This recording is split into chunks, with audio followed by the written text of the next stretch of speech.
सीतापुर के हरगांव थाना क्षेत्र की ग्राम पंचायत रिछीन में गौशाला की दीवार गिरने से 2 मजदूर घायल हो गए। मजदूर गौशाला में 14 फीट ऊंची दीवार की बल्लियां खोल रहे थे। इसी दौरान पक्की दीवार भरभरा कर गिर गई। ग्रामीणों ने तुरंत मलबे में दबे मजदूरों को बाहर निकाला। घायलों को पहले हरगांव के सामुदायिक स्वास्थ्य केंद्र ले जाया गया।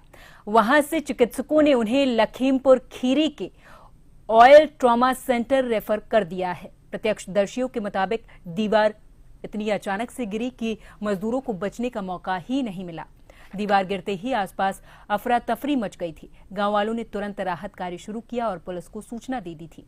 निर्माण कार्य के प्रभारी वसीम ने बताया है कि काम सुरक्षित तरीके से कराया जा रहा था। हालांकि पुलिस ने घटनास्थल का निरीक्षण कर जांच शुरू कर दी है।